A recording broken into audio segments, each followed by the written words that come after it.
Hello, everyone, and welcome to episode 12 of the Should Have Gone Pro podcast. Hope everyone had a great Super Bowl Sunday and are having a good Valentine's Day. And if it's not Valentine's Day for you, hopefully it's National Singles Awareness Day.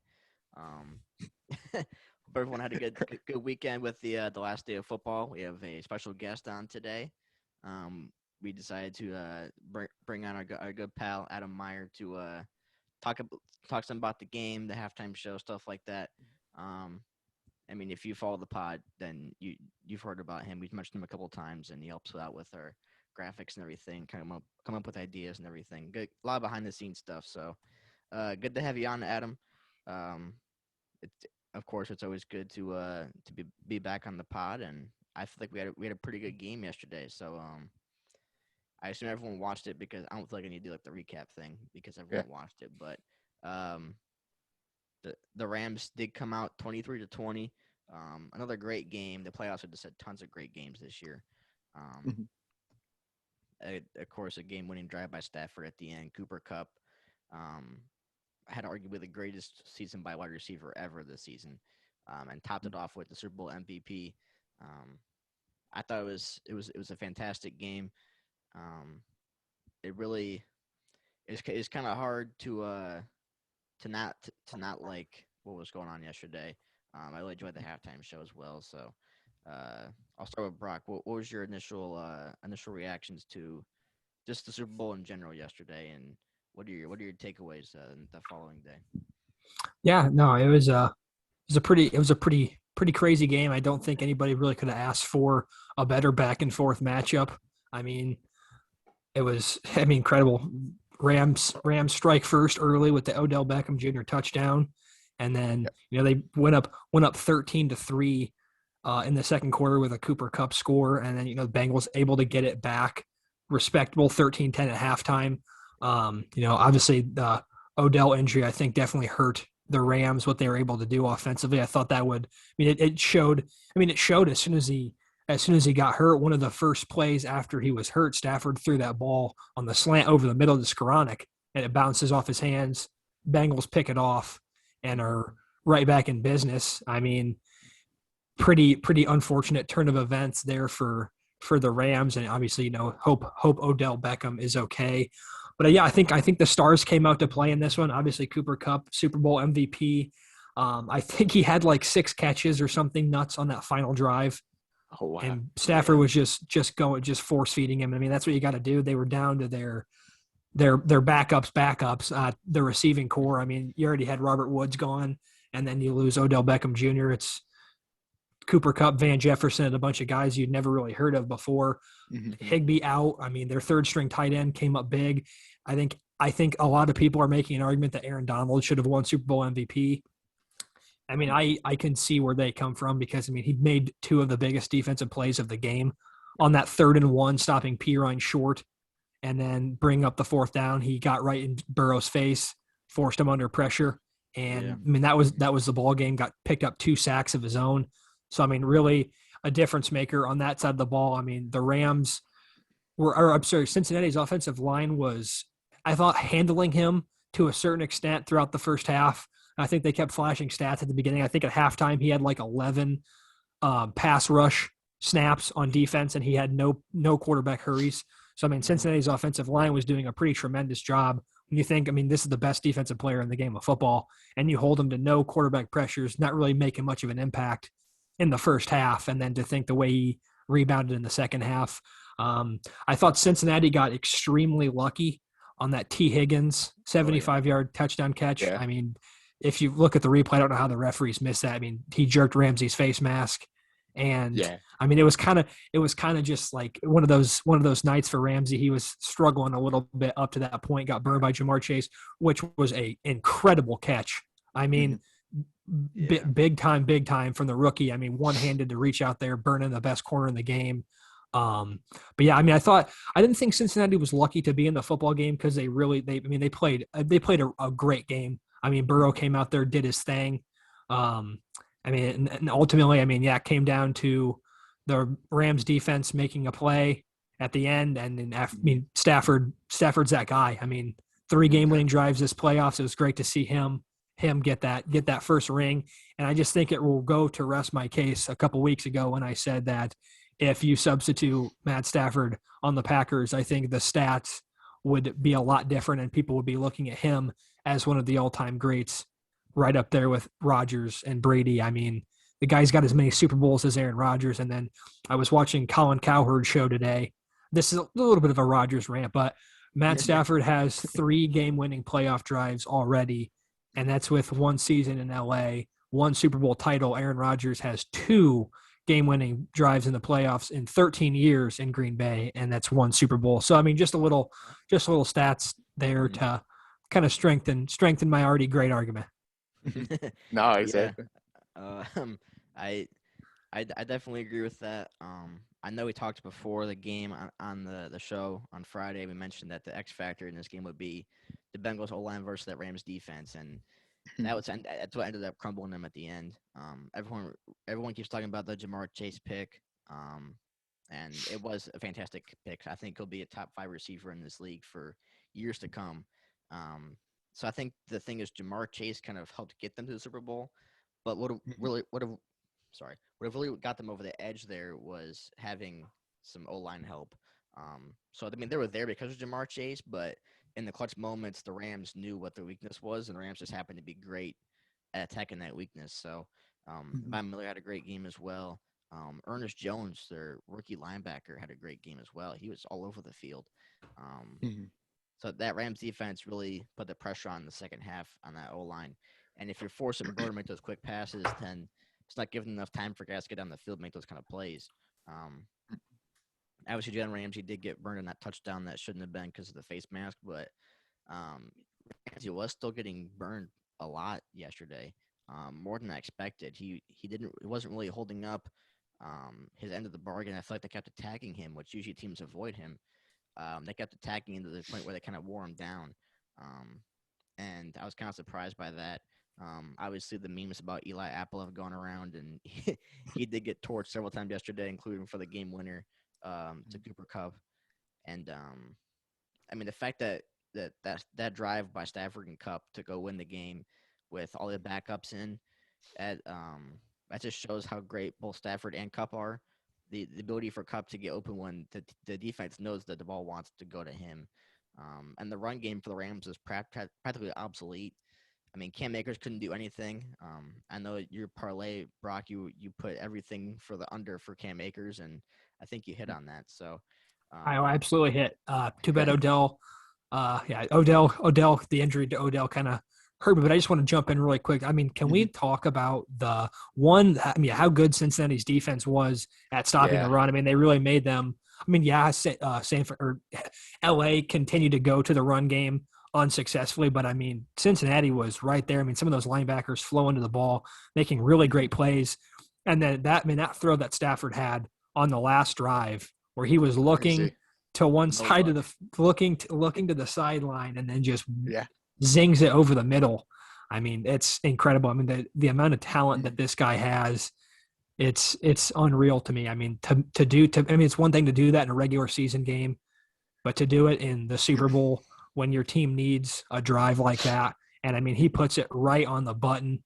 It's just incredible. I mean, he's a tremendous talent. I mean, it was nice to see him show it like that on the big stage and break through. I mean, those are the kind of, I heard someone talking like this is one of the Super Bowls. There was really no villains. I don't think anybody would have been upset with either side coming away with the game. I mean, I was just happy it was a tight competitive game, and it came down to the last play. I mean, Cincinnati had a chance. I mean, that's all you want, really. I think that's all you can hope for. Rookie quarterback, or not rookie quarterback. I mean, it feels like a goddamn rookie quarterback. The guy missed most of his first season. Yeah. But I mean, young quarterback has a chance to go down there. I mean, and 2 timeouts, minute 30 off the clock. I mean, it's what you dream of. And I mean, unfortunately, Bengals came up just short. The dream season that I predicted with them winning the Super Bowl at the beginning of the podcast came up just a little bit short. But I mean, I'll take a playoff like this any year. I mean, this was one of the best playoffs I can think of in recent memory. Just the amount of crazy games. I mean, Kansas City, the 49ers, Packers game in the divisional round, And just none of the other than the Steelers Chiefs game, which really was, and the Bills Patriots game, which were blowouts. I mean, every game was right down to the wire, and I mean, super competitive. So I don't think from a fan standpoint you could ask for really anything different. Yeah, No, exactly. I agree. It was a fantastic playoffs as a whole, and the Super Bowl was kind of just that great icing on top of the cake. Adam, what were kind of your initial takeaways after yesterday, and what have you been thinking about the Super Bowl since it happened last night? Well, yeah. So kind of going off of what you both said, and I guess kind of from earlier, thank you all for having me on the podcast. Glad to be here. But yeah, kind of going off the takeaways. I mean, Brock, you're completely right. The game was tight. It was competitive. The Rams and the Bengals, they were a fantastic matchup. There really wasn't like either side you couldn't tell was kind of like faltering at a certain point. They kind of each held their own. Like you both said, Stafford was absolutely incredible, nailed all the passes, and then the one that cup at the end was great. You could tell the connection was there too. Just the way it was so fluid and they made the catch. But OBJ was a force to be reckoned with before his injury, and I also hope he's okay as well. That was pretty gnarly, but he was insane, nailed the passes. I would say the two Joes, Joe Burrow, Joe Mixon, also did incredible. Each held their own as well. And then I'm trying to think about who else. Von Miller was excellent as well, and Aaron Donald on the defensive line. But I mean, they both did an outstanding job. And you could also just tell from the score, they just both competed at an equal level. That just made for kind of such an exciting game, something, a little different. We haven't seen too much from, at least I personally feel like the past couple of Super Bowls, but I thought it was really, really fun to watch. Yeah.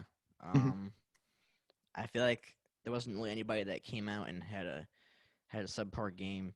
I feel like, besides the Bengals O-line in the second half, obviously, but yeah, I feel like everyone kind of came out and was firing. Two really dynamic offenses that made for a great game, and I feel like for people who weren't overly invested in the Bengals or the Rams, it was hard not to be happy and enjoy this one. Yeah, like I said, there's not really any villains in this one. Like some people don't like the Chiefs, people don't like Brady or Rodgers and stuff like that. So yeah. But no, it got some fresh blood in there. I think that's what kind of helped out is like even though, and obviously Tom Brady, one of the greatest of all time. He's had a legendary career, but I think just this changeup kind of helped a lot with the variation. And just kind of make it a little more interesting, make it a little more competitive, exciting. People weren't quite sure who was going to win. The only thing I'd probably say was the flurry of flags and penalties. Kind of, what was it, the third or fourth quarter? When I felt like there was like a flag every minute or 5 minutes or something. The referees were just laying them down, but I guess it all made sense with what was happening. And then there was the wonderful Cincinnati reserve player who came out into the field and earned them a penalty. That was that was so stupid. I don't know what the heck he was doing. I get the excitement, but like, it wasn't one of the smartest moves, So that man's doing his best to be on IR next season too. I don't know. Exactly.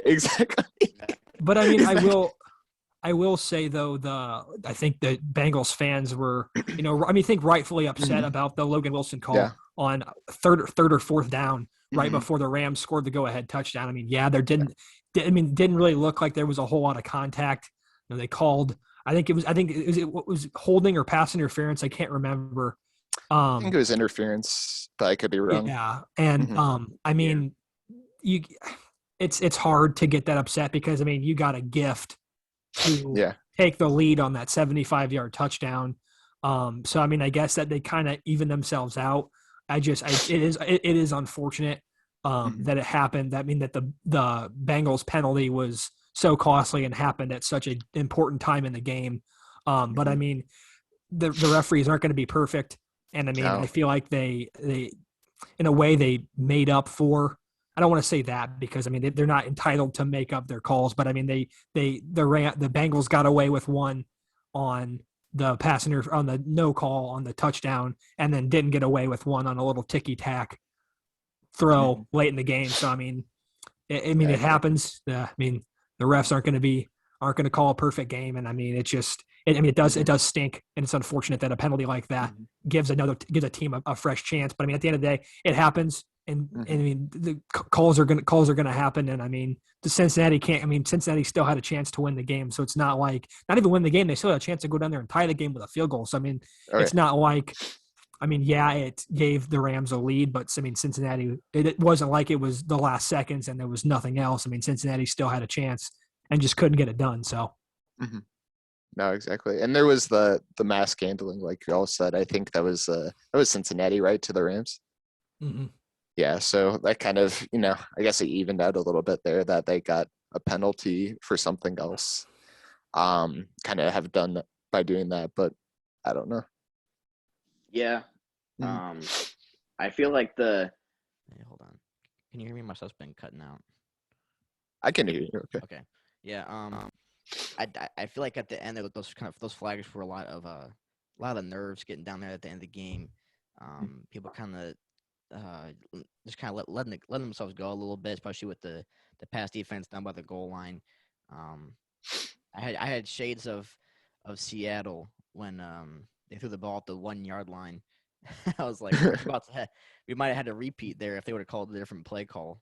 I think they knew that they shouldn't have called a slant because that would have been a bad idea.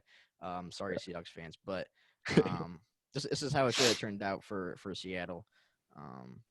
If they would have called the right play at the end of the game, but yeah, I feel like the refs were getting a lot more nitpicky at the end just because they didn't want a super blatant call to happen right at the end that caused a bunch of controversy.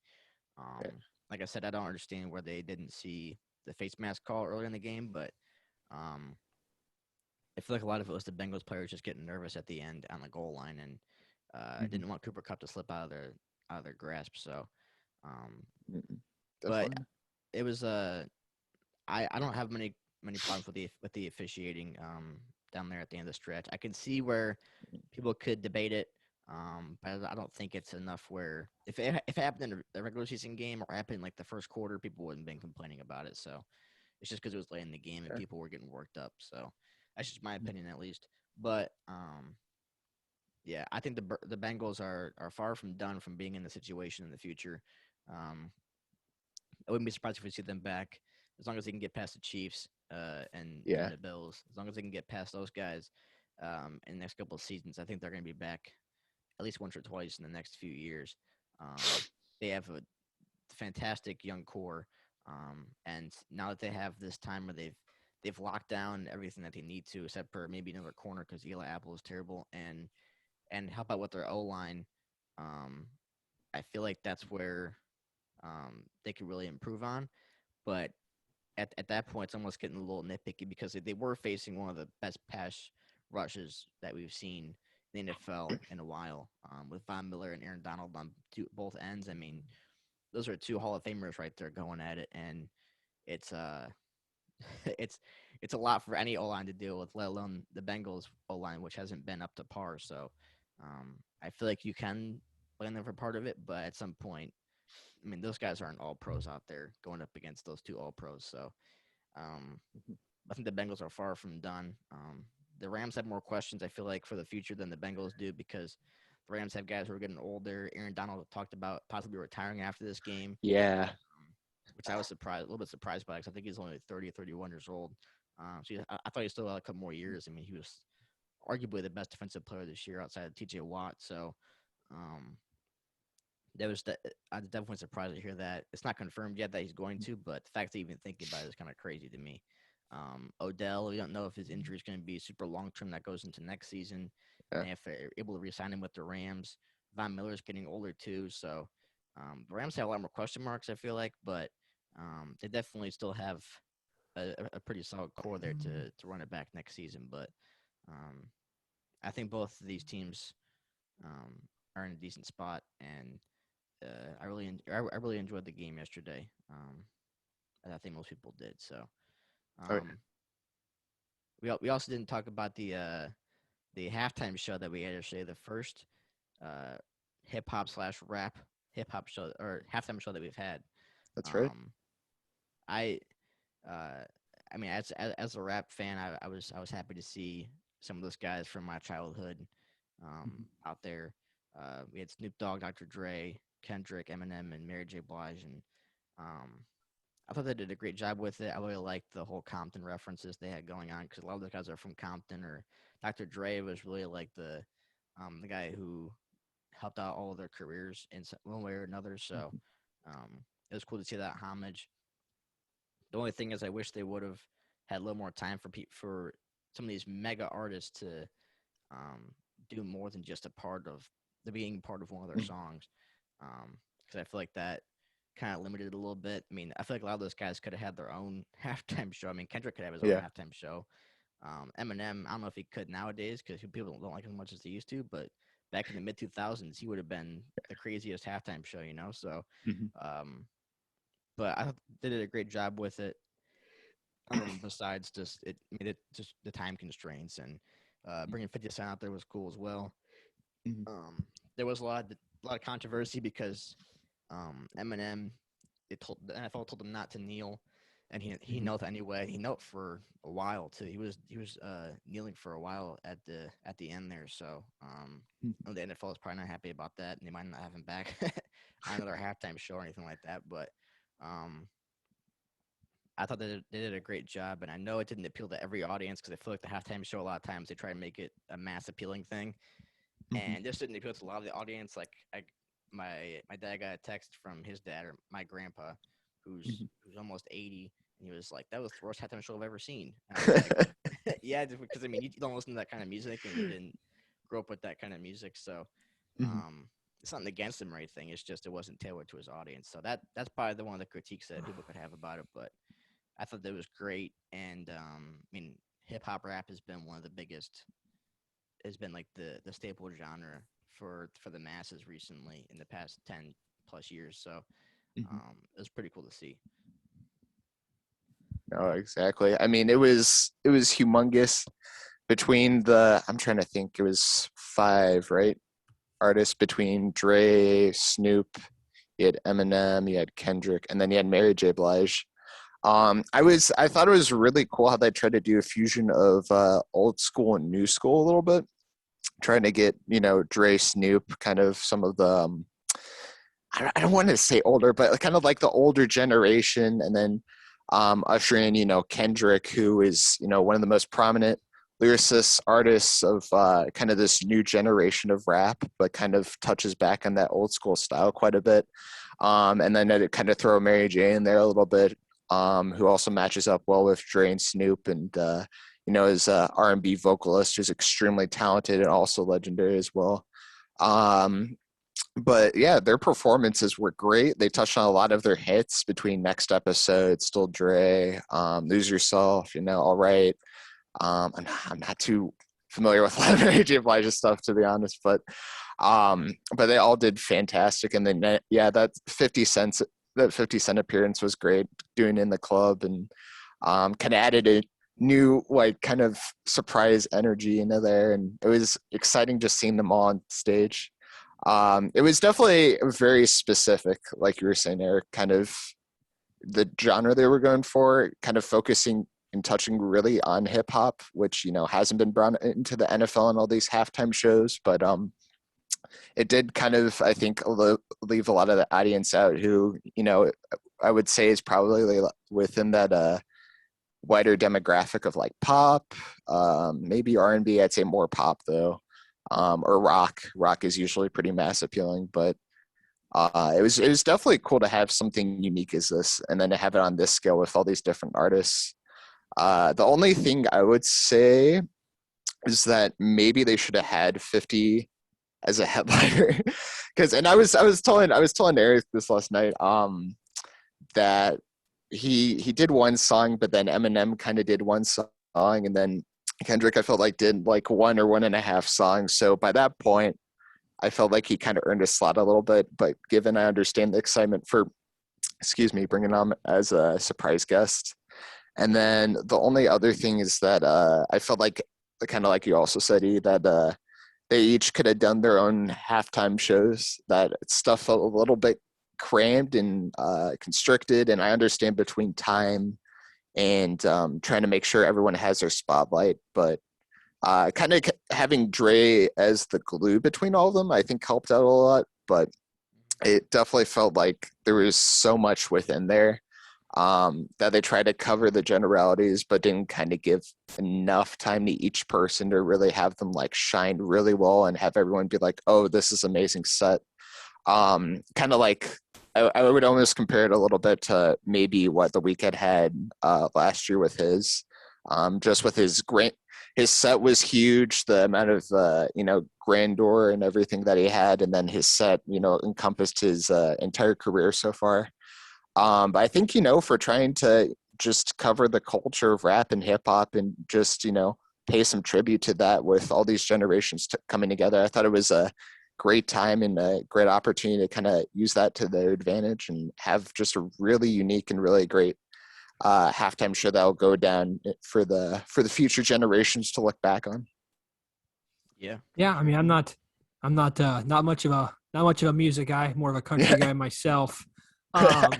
But I will say, I mean, I enjoyed the weekends last year. I like the weekend. I can't really pick out a weekend song that I'm like, oh, I don't really care for that one. Mm-hmm. But I mean, I thought that for having what was it, five, six artists sing. I mean, I thought they did a good job being able to squeeze all of it in on time. I mean, I kind of went a little bit more nuts when Eminem got to sing. Oh yeah.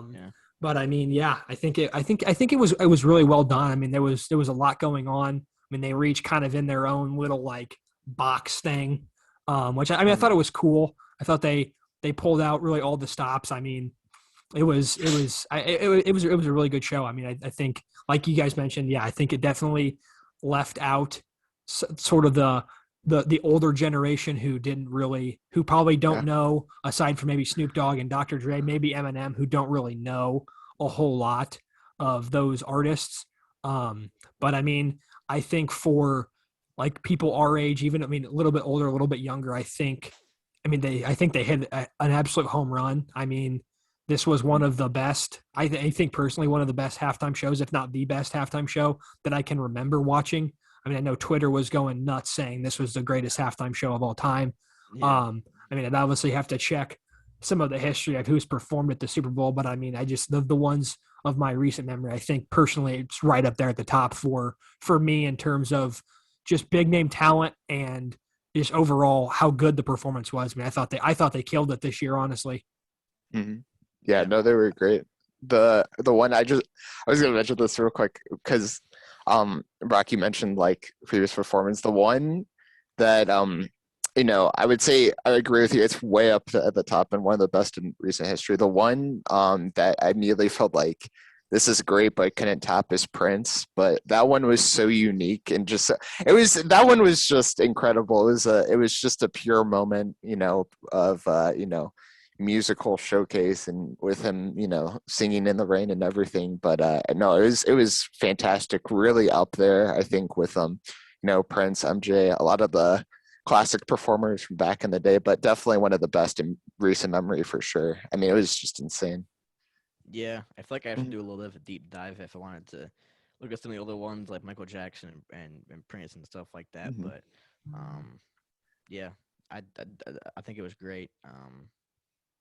It kind of went by kind of quick when I was watching. I didn't realize how quick when it was already over. But yeah, I think the combination of that with the great game we had made for a pretty good Super Bowl event this year.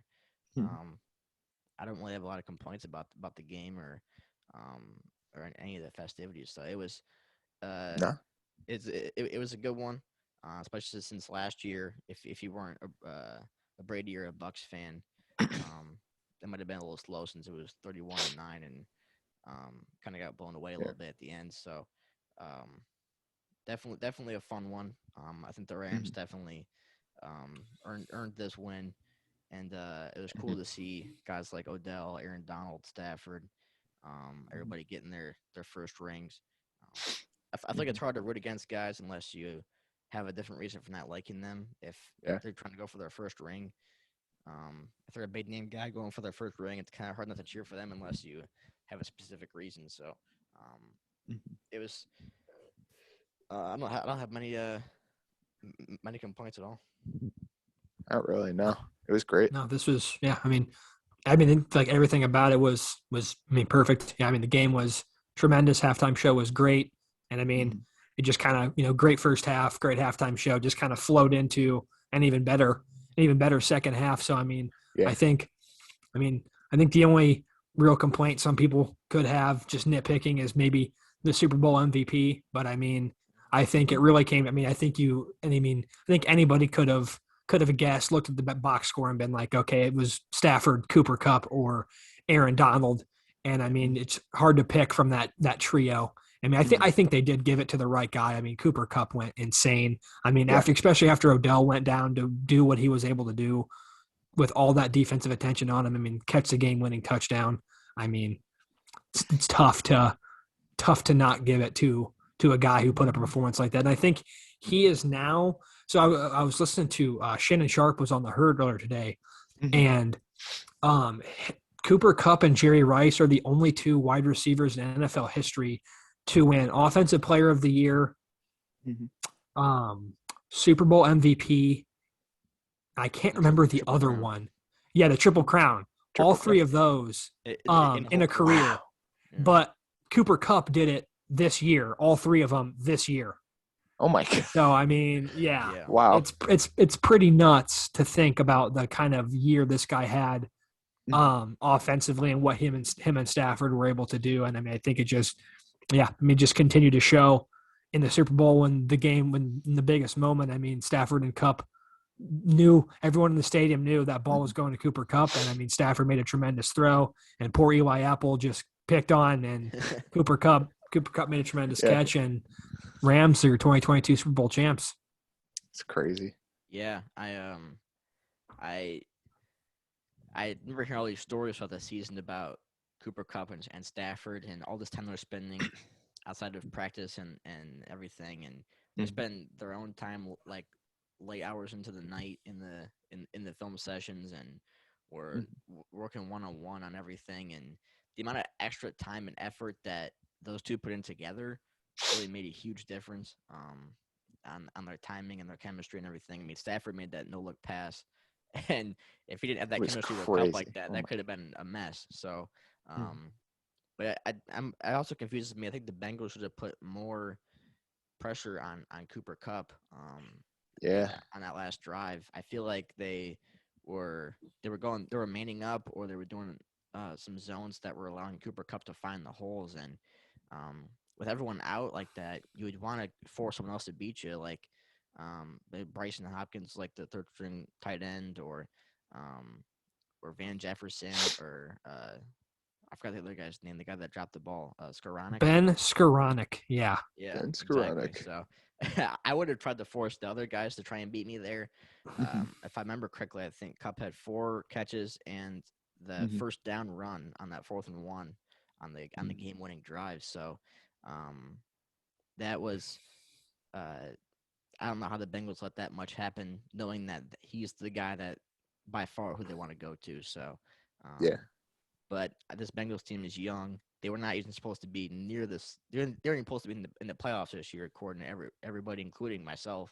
At the beginning of the year, I didn't have them going to the playoffs, and I remember seeing. I think I mentioned this last episode that the top 5 picks from last year's draft, the 4 of the 5 teams are in the top 5 again this year, and then the Bengals were the other one of the one, and they're in the Super Bowl. So it's kind of crazy to think how they made that leap this year, and they're not going anywhere. So.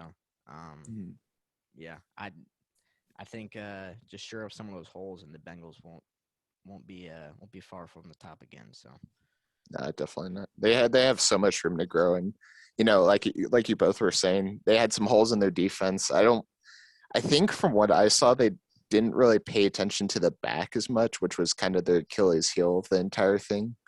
Was letting people slip through the back a lot, like Cooper Kupp, and letting them make those great catches and be able to score. But also, like you're both saying, it's a lot of young blood. They have room to grow. I think they'll get even better or try to maintain consistency, and I think they'll go throughout the years, and fingers crossed, hopefully have that second chance to come back to the Super Bowl and fight for their shot at the championship trophy. Yeah, and I mean Burrow and Stafford both had leg injuries towards the end of that game, and they both stayed through it. Stafford got his ankle taped up. Burrow, apparently the medical guys wanted to go help him, and they were going to take him into the tent, and he just brushed him off and said, "This isn't the time for this." And wow, I mean, the fact that they were both fighting through injuries late in that game, it just shows how tough those guys are. I mean, Burrow last year shredded up his leg, and all the ligaments just got ripped up. It was so bad. oh, And to be in a situation like that where you get hurt, but you just fight through it. And Stafford's in that his whole career, ankles, shoulders, knees, everything for Stafford. He's been a banged up quarterback throughout the years, so it wasn't a surprise to see him fight through that either. So everyone put on the line yesterday, and it was a lot of fun. So that was awesome. Yeah. Any closing comments that we have about the Super Bowl or anything in general? Adam or Brock? Football's been over for like 12 hours, and I already miss it. So That's right. Yeah, me too. Come back, please. Please come back. Well, half a year. Don't forget, we got March Madness coming up, boys. We got March Madness. Yeah, and that's my savior. Yeah. Oh, yeah. I was gonna say that's probably like my other favorite is just watching that tournament, because I feel like that's even more. What's the word? There is a lot of unexpected changes that happen with that, and would you say it's madness by chance? Is that the word you're looking for? That's right. It's madness. It's March Madness. Yeah. No, it's pure madness. That's right. Yeah, And everyone's gonna go crazy. It's gonna be awesome. Hey, well, we'll definitely have a March Madness show. Oh, yeah. Making filling out our brackets. That will be a fun one. Yeah. I know there's a couple that we've been putting on our highlights list. No, that's going to be one of them. I think I might even do a live stream for that. So stay tuned. That'd be fun. So, yeah. I don't think there's much else that we wanted to discuss today. Super Bowl, obviously the big one. So yeah. Thank you everyone for listening. We appreciate all your support. It's been episode 12 of the Should Have Gone Pro podcast. Make sure to follow us on Twitter and Instagram at Gone Pro Pod. We post them on YouTube and SoundCloud as well. So if you're watching, you can go check out the vice versa. And we should be back later this week, probably with some NBA news as we get close to the All-Star weekend. And hope everyone had a great weekend and has a great week. So peace out. Peace out.